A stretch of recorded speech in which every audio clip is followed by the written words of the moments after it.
masih melanjutkan tentang tafsir ayat cahaya di atas cahaya. Jadi itu adalah Quran surat An-Nur ayat 35.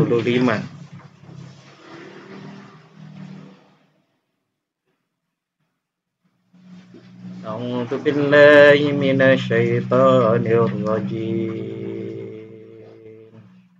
Bismillahirrahmanirrahim. Allahu nurus samawati wal ardh. Mathalu nurihi kamishkatin fiha misbah. Al-misbahu fi zujajah. Az-zujajatu ka'annaha kawkabun durriyyun yuqadu min syajaratin mubarakah. Yuqadu min syajaratin mubarakatin zaitunatin la syarqiyyatin wala gharbiyah.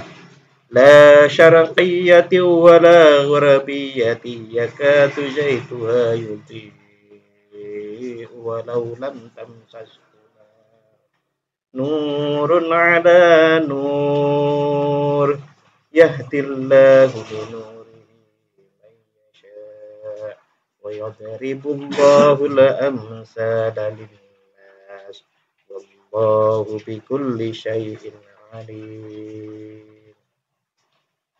Ini Bapak-bapak dan saudara-saudara rahimakumullah, Allah berfirman, Allah pemberi cahaya kepada langit dan bumi.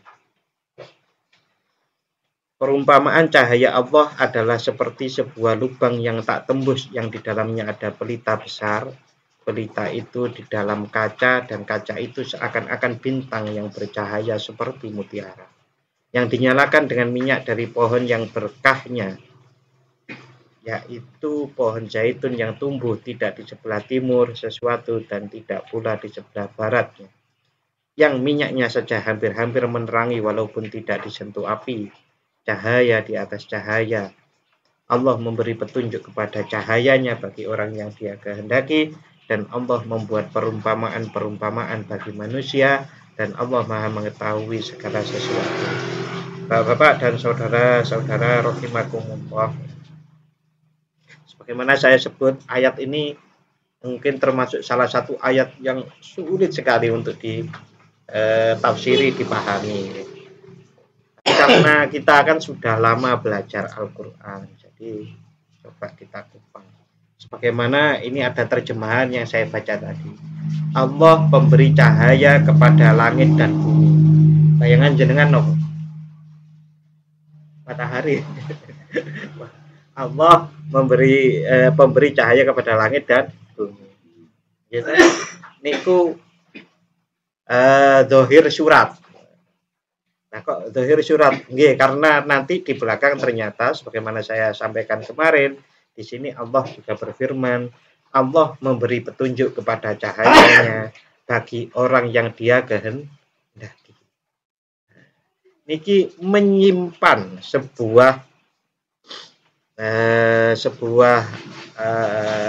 menyimpan bahwa itu ada hubungannya dengan keimanan, tidak saja sekedar itu adalah cahaya matahari. Kemudian Bapak-bapak, minggu kemarin juga sudah kita pelajari bersama-sama bahwasanya cahaya, kita kemarin bahas cahaya panjang lebar. Cahaya adalah sebutan sesuatu yang tampak dengan sendirinya ataupun yang membuat tampak benda lainnya. Contohnya matahari. Matahari bisa kita lihat, matahari juga bisa memberikan sinar lalu barang-barang itu kelihatan. Tetapi definisi ini adalah definisi dalam pengertian yang pertama, yaitu pengertian secara umum.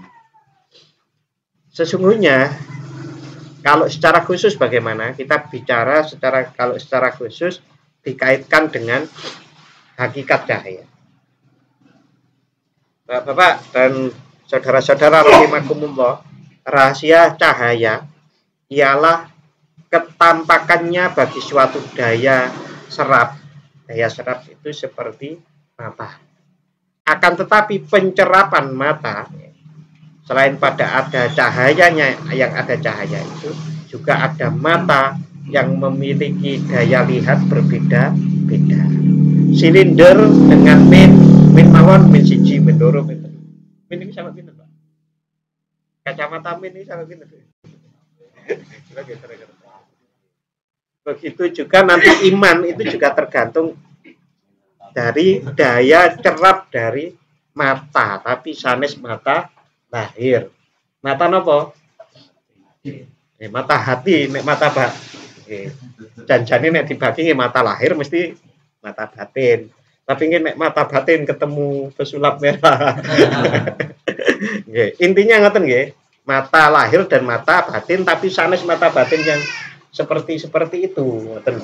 Tapi ini mata batin yang ada di akal kita, ada di jiwa kita, ada di hati kita, dan ada di ruh. Terus Pak, nek pun enten mata akal, mata hati, mata ruh, terus mata inderanya masih kepakai mboten? Nggih masih. Tetapi tingkatannya, banyaknya saja pun beda. Mata lahir iki nggih, walaupun ada indera pembantunya enten niki kan umpamanya kroso kan bisa diwasta disebut juga mata yang membantu mata. Dalam juga banyak.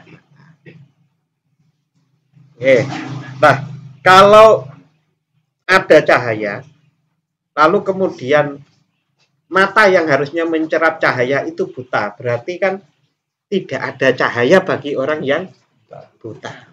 Itu sebutan Al-Quran seringkali dikatakan orang-orang yang tidak beriman itu bukan buta matanya, mata ininya, tapi buta hatinya. Kan ngoten niku sebutannya kalau dihubungkan dengan ayat yang begitu juga apa yang ada di dalam diri kita, sebagaimana saya sebut tadi, ada akal, ada hati, ada jiwa, ada ruh, itu juga mempunyai mata. Nah, mata itu untuk melihat apa? Mata akal itu. Contoh, kalau mata akal itu yang sederhana, bahwasanya kalau di depan kita itu ada lubang, ya kita tidak harus masuk ke lubang itu kecuali mau ngeduk sumur, ngoten. Nah, ini kok akal kita. Itu kan berarti ada perpaduan antara indera dengan akal. Karena apa? Akal memahami hukum, kalau orang tidak menginjak sesuatu pasti akan jatuh. Bapak-bapak dan saudara-saudara rahimakumullah, dengan pengertian-pengertian yang saya sebut tadi, maka ada satu kesimpulan. Kalaupun ada cahaya matahari, bahkan yang ada di batin itu kan, cahaya batin itu kan nanti salah satunya Al-Quran. Niku cahaya Al-Quran. Niku yang bisa memahami Al-Quran adalah akal, dibantu jiwa, dibantu hati. Bahkan nanti kalau sudah sampai ke dalam, itu akhirnya dipahami oleh ruh. Yang di dalam ruh ada fitrah. Fitrah apa? Fitrah yang isinya cuma la ilaha illallah. La ilaha illallah.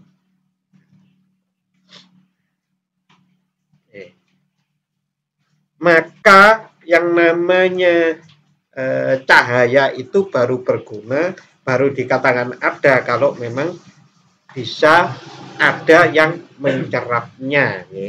Artinya orang-orang yang, mohon maaf, yang buatan nggadahi iman itu buta. Bagi mereka cahaya itu enggak ada, padahal sesungguhnya tetap ada.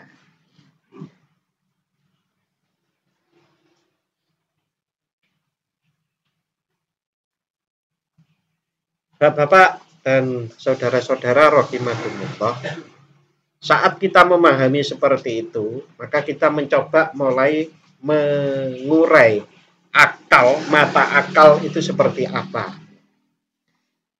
Bahwasanya akal itu mempunyai kemampuan untuk, bahasa kita, memahami. Tapi kalau terkait dengan mata pasti melihat, gitu. tapi sesungguhnya memahami.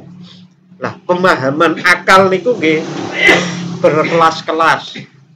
Kalau dalam teori modern yang namanya akal logika kita itu mulai dari yang pertama memahami, menganalisis, menyimpulkan, membedakan, banyak lagi. Itu umumnya ada 6.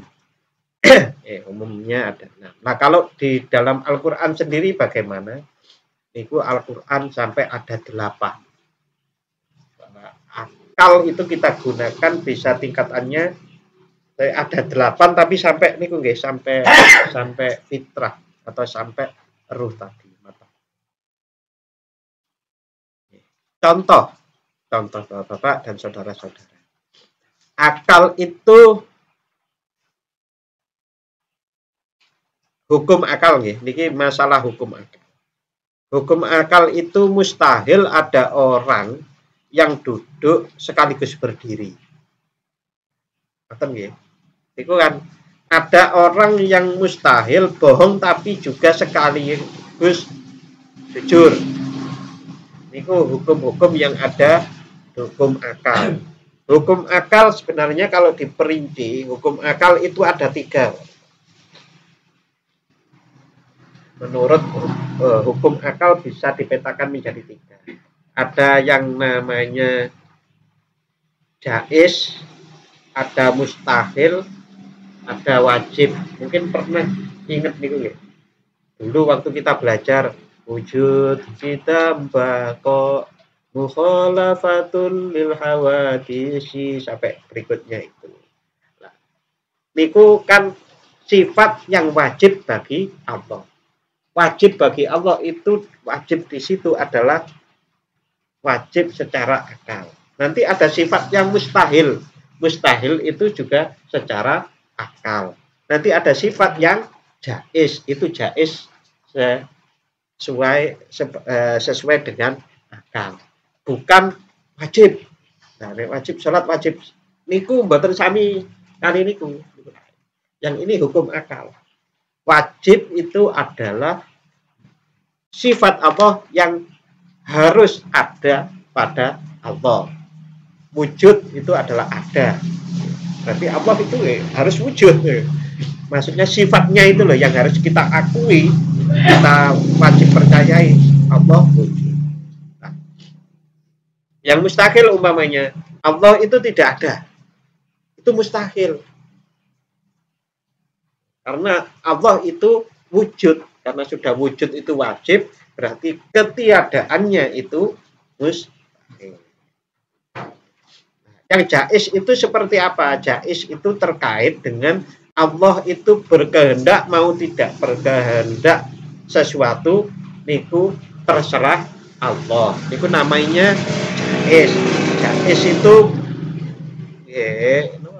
boleh niku ya dan tidak itu namanya jaiz. Boleh. Nah, Bapak, hukum akal yang lain niku ngeten iki. Jika ada sesuatu yang umum yang dipastikan adanya, umpamanya gitu. Ada hitam.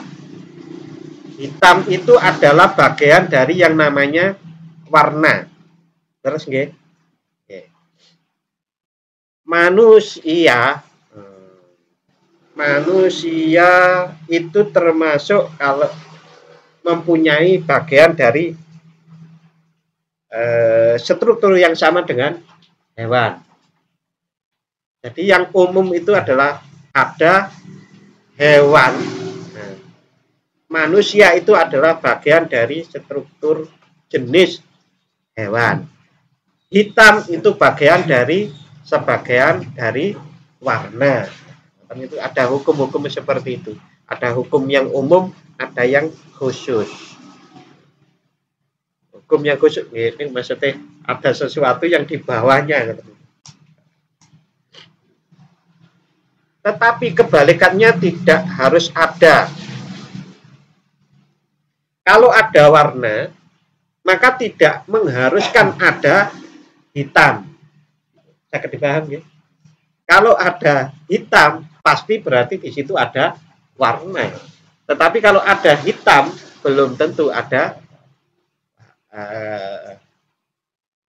Kalau ada warna, belum tentu ada hitam. Begitu juga kalau ada hewan, tidak ada harus adanya manusia. Niku adalah hukum-hukum akal yang kemudian hal tersebut niku kadang-kadang membuat manusia bingung. Nah, kebingungan manusia itu sampai-sampai disebut bahwasannya akal pikiran kita itu seperti monyet nakal. Monyet nakal niku nek sing mboten nakal kan nggih lungguh duduk tenang. Nah, nakal niku mencolot-mencolot tembun-tembun kita. Ya sebagaimana kita rasakan bersama-sama nggak di mriki ya. Akal kita kan pun macam-macam. Macam-macam. Bahkan ada yang nggak di sini, mungkin lagi di sawah. Itu akal gitu. Mikronya macam-macam. Nah, karena kadang-kadang manusia itu bingung, lalu bingung itu kadang-kadang bahkan tidak percaya sesuatu yang harusnya dia percaya, termasuk adanya Tuhan. Mata akal itu masih bisa ketertipuan mata akal itu bisa dibenarkan. Kesalahan akal, kebingungan akal itu bisa dibenarkan dengan kata-kata dari para bijak, ahli bijak. Seperti kita, Pak. Ada orang anak nakal gitu nih. Dituturi sinten mawon saged. Kadang-kadang kalau ketemu satu orang yang niku memang biasanya orang niku disegani, niku kan terus manut ngoten lho. Mau. Kadang-kadang dituturi bapak dhewe mboten saged. Tapi kadang-kadang dituturi gurunya yang gadai napa kebijaksanaan gitu. Yang menimbulkan rasa segan pada anak lah itu kemudian bisa diterima oleh anak yang nakal. Bapak dan saudara-saudara rahimakumullah, kenakalan akal itu bisa diatasi dengan kata-kata bijak dari para bijak. Dan sebijak-bijaknya perkataan itu adalah Al-Qur'an. Rentetane. Lah, maka tidak mengherankan kalau banyak orang yang betul-betul mencari kebenaran yang menggunakan akalnya juga akhirnya mengakui bahwa Al-Quran itu benar. Nah, Al-Quran dengan seperti itu kedudukannya itu adalah bagaikan cahaya seperti matahari. Kalau matahari menyinari alam maya padang ini. Alam kasunyatan apa gitu loh. Alam semesta. Nah, sementara kalau Al-Qur'an itu menyinari tin tadi. Nah, dalam konteks pembicaraan secara khusus yang kita bicarakan menyinari sehingga akal itu bisa kemudian manut dan beriman kepada Allah. Sungguh banyak sekali di dalam Al-Qur'an itu ayat-ayat Al-Qur'an. Nek gak percaya karo Al-Qur'an, kok bikin seperti Al-Qur'an. Kan itu tantangan akal loh, Pak. Itu tantangan akal. Bahkan kalau kalian merasa perlu bantuan, ajak jin. Mungkin ini ayatnya tenang. Ajak jin gitu. Silahkan gitu, kalau bisa. Nah, tapi sampai sekarang pun tidak ada yang pernah bisa. Yang sudah pernah ada itu pun diketawakan. Yang ketawakan tidak hanya orang Muslim, orang non Muslim yang dengar juga kok lucu kan. Jadi Al-Quran itu adalah cahaya bagi jiwa atau batin. Bahkan, Bapak, Kalau matahari itu ke alam semesta ini, cahaya tidak hanya masalah kelihatan, tapi memberikan manfaat ya. Pun diteliti banyak sekali. Bahkan orang yang kemarin pas COVID itu kalau pagi-pagi keluar gitu. Berjemur. Nah, Al-Quran selain kepada jiwa sebetulnya juga ada manfaatnya pada fisik, dan ini sudah kita bahas waktu kita membahas mukjizat Al-Quran. Nah, oleh karena itu di dalam Al-Quran sendiri hal ini difirmankan oleh Allah di dalam Quran surat At-Taghabun, yaitu surat yang ke-64 ayat 8. A'udzu billahi minasyaitonir rajim. Bismillahirrahmanirrahim. Fa aminu billahi wa rasulihi wan nuril ladzi anzalna. Wallahu bima ta'maluna khabir. Maka berimanlah kamu kepada Allah, satu, dan Rasul, dua, dan kepada cahaya. Bahasanya di sini nur, cahaya. Nah, ahli tafsir cahaya itu adalah Al-Quran. Karena bahasa berikutnya allazi anzalna, yang telah kami turunkan. Sehingga tepatlah uraian-uraian di atas tadi bagaimana bahwasanya Al-Quran itu adalah cahaya bagi batin kita, akal kita, dan seterusnya sampai ke ruh. Kalau kemudian ada orang kok akalnya tidak bisa dipakai, ya, nanti yang bisa dipakai itu adalah diantaranya selain akal, hati. Bukankah banyak orang yang nuwun sewu umpamanya IQ kecerdasannya itu rendah, tetapi perilakunya sae. Itu berarti kecerdasan emosinya, kecerdasan jiwanya yang itu muncul. Nah, Pak, kalau memang betul-betul udah orang nggak bisa apa-apa, ini pengecualian. Sampai-sampai kemudian di dalam Islam orang itu kalau tidak punya akal tidak wajib, tidak terkena kewajiban, gitu. Wong gendeng, ya, orang gila, niku mboten kena kewajiban wajib salat mboten toh, mboten. Sampai seperti itu. Nah, di ayat yang lain ini disebutkan dalam Quran surat An-Nisa atau surat yang keempat ayatnya 174. A'udzu billahi minasyaitonir rajim. Bismillahirrahmanirrahim. Ya ayyuhan nasu qad ja'akum burhanun mir rabbikum. Qad ja'akum burhanun mir rabbikum wa anzalna ilaikum nuran mubina. Wahai manusia, sesungguhnya telah sampai kepadamu bukti kebenaran dari Tuhanmu. Apa buktinya? Muhammad, yaitu Nabi Muhammad dengan mukjizatnya. Dan telah kami turunkan kepadamu cahaya yang terang benderang, yaitu Al-Quran. Lagi-lagi di sini disebut Al-Quran itu adalah cahaya yang terang benderang. Bapak-bapak, rahimakumullah, maka dari penjelasan-penjelasan itu tadi ditegaskan bahwasannya manusia itu mempunyai dua macam mata, yaitu mata lahir dan mata batin. Intinya seperti itu. Mata batin untuk mata lahir untuk mengetahui berbagai macam hal yang ada yang sebagaimana kita lihat. Nah, mata batin itu mengetahui apa? Bahasa mudanya iman, mengetahui iman. Yang diimani itu apa? Kalau bahasanya bawahnya nanti, indera kita mata itu untuk melihat alam semesta. Mata batin kita, mata batin, akal, jiwa, mata hati dan ruh itu untuk melihat apa? Untuk melihat alam akhirat. Melihat alam akhirat, sekali lagi, niku sanes mata niki lho.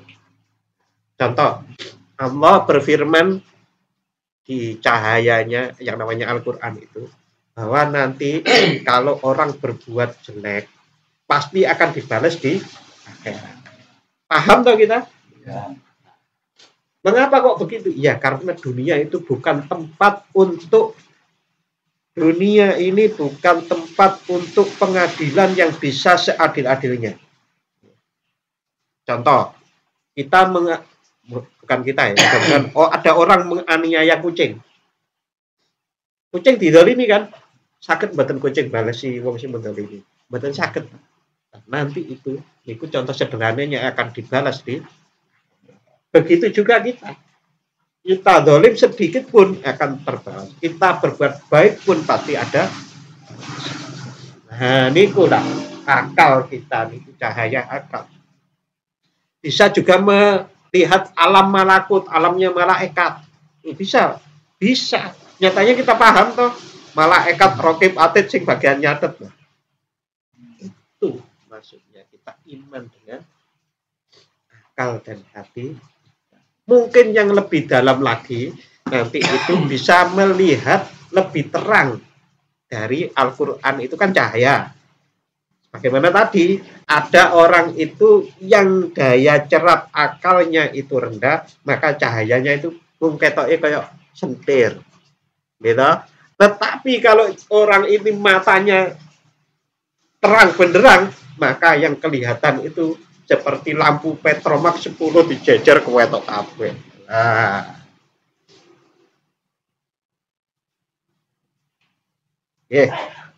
Malam hari ini ngoten riyen nggih. Besok insyaallah minggu depan mudah-mudahan Allah menganugerahkan kepada kita sehat dan menganugerahkan kita panjang umur. Amin. Amin. Kita doa dulu. A'udzubillahi minasyaitonir rajim. Bismillahirrahmanirrahim. Allahumma shalli wa sallim ala sayyidina Muhammad wa ala ali sayyidina Muhammad. Walhamdulillahi rabbil alamin. Allahumma ghfir lana dhunubana wa liwalidayna warhamhum kama rabbayana shighara. Allahumma sabbit imanana wa nawwir qulubana wa barik lana fima ataitana wa sallimna fid dunya wal akhirah. Allahumma anzilna munzalan mubaraka wa anta khairul munzilin. Allahumma anzilna munzalan mubaraka wa anta khairul munzilin. Allahumma anzilna munzalan mubaraka wa anta khairul munzilin. Allahumma adkhilna mudkhala sidqin wa akhrijna mukhraja sidqin waj'alna min ladunka sultanan nasira. Allahumma inna ala dzikrika wa syukrika wa husni ibadatik. Allahumma inna nas'aluka bi husnil khatimah wa na'udzu bika min su'il khatimah. Rabbana atina fid dunya hasanah wa fil akhirati hasanah wa qina adzabannar. Wa sallallahu ala sayyidina Muhammadin wa ala ali sayyidina Subhana rabbika rabbil izzati amma yasifun wa salamun alal mursalin walhamdulillahi rabbil alamin. Amin.